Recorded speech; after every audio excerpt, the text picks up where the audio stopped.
High guys, welcome back to my channel. मी प्राची गावंडे आणि आज आम्ही जात आहे हैदराबादला फ्लाईटनी. आणि पप्पांसाठी हे सरप्राईज आहे. त्यांना माहिती नाही. आता जसं जसं आमची गाडी टर्न होते तसं तसं पप्पाला डाऊट येत आहे की हे एक्झॅक्टली कुठे घेऊन जात आहे.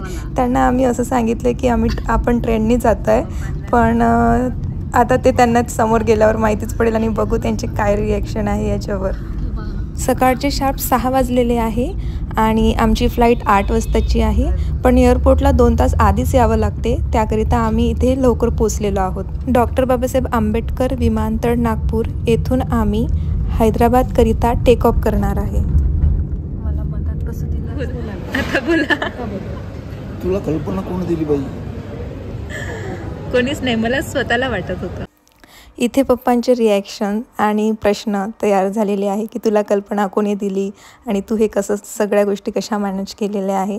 मला स्वतःलाच असं वाटत होतं की यांना फ्लाईटनी घेऊन गेलं पाहिजे, म्हणून मी हा प्लॅन केला. आणि हा माझ्या पप्पासाठी पूर्ण टोटली सरप्राईज प्लॅन होता. त्यांना फक्त इतकं सांगितलं होतं की आपण हैदराबादला जात आहे, पण ट्रेननी जात आहे म्हणून. इथे चेकआउट प्रोसिजर चालू आहे and let's go to fly.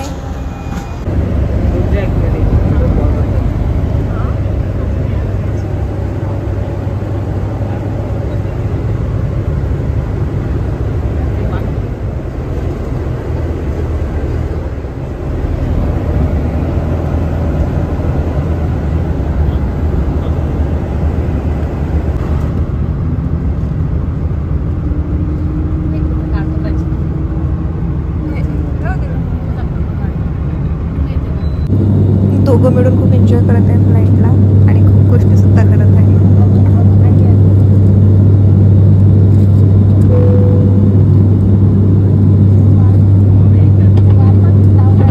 मौसम खराब होने के सबब के कारण कप्तान ने सीट बेल्ट का साइन ऑन रखा है. कृपया करके सब अपनी कुर्सी पे बैठे और कुर्सी की पेटी बांधे रखें. धन्यवाद. Ladies and gentleman, may be attention please. We are here to Charminar.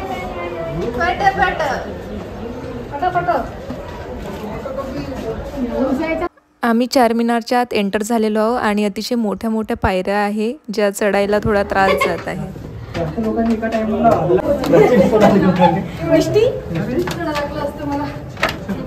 Live आहे मी का? आम्ही थकलेलो आहोत. पप्पाला बसून द्या ना. या. दिस इज हैदराबाद चारमिनार दरबार आणि आम्ही फ्लाईटनी 1.5 तासामध्येच हैदराबादला पोहोचून गेलो.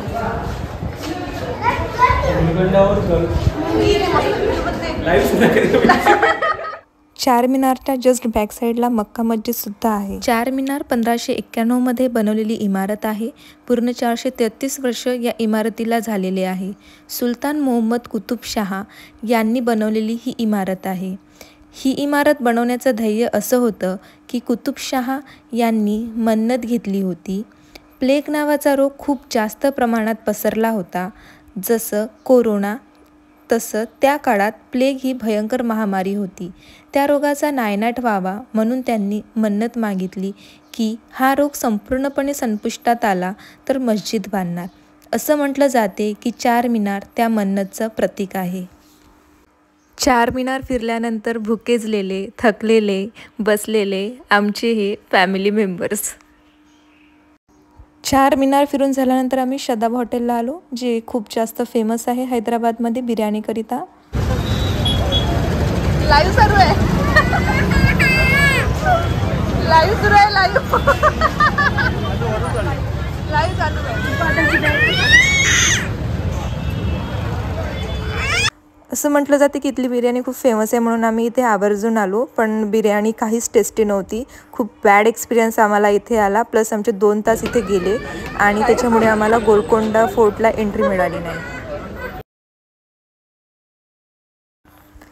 अनटेस्टी बिर्याणी खाल्ल्यानंतर आमचा भरपूर दिमाग खराब झाला आणि त्यानंतर आम्ही निघालो गोलकोंडा फोर्टला जायसाठी. पण नियरबाय 5:30 झाले होते.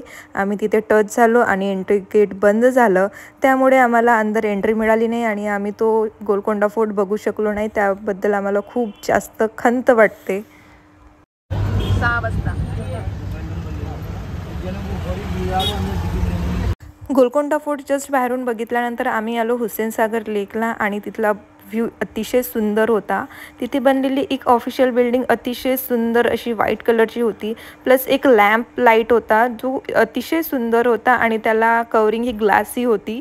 तर असं वाटत होतं की तिकडे एक नवीन सिटी आहे। खूप सुंदर हा सागर लेकचा व्ह्यू रात्री 7:30 वाजताच्या दरम्यान अतिशय सुंदर वाटत। आता आम्ही इथे आलेलो आहोत बुद्धा स्टॅच्यू बघायला, जो बोटिंग केल्यानंतरच तिकडे बघायला मिळतो आणि तो स्टॅच्यूसुद्धा अतिशय सुंदर आहे। आणि बुद्धा स्टॅच्यूच्या जस्ट अपोजिट साईडला डॉक्टर बाबासाहेब आंबेडकरांचा टॉलेस्ट स्टॅच्यू आहे, जो जस्ट आता बनलेला आहे। So this is a landmark of Hyderabad city आणि हा टॉलेस्ट स्टॅच्यू ठरलेला आहे आपल्या इंडियामध्ये, तेलंगणा स्टेटला। डे फर्स्टला आम्ही Charminar, Mecca Masjid, Golconda fort, Hussain Sagar lake, Buddha statue, doctor Babasaheb Ambedkar statue हे सर्व बघितलं। आणि डे सेकंड रामोजी सिटीचा व्लॉग नेक्स्ट व्हिडिओमध्ये बनवण्यात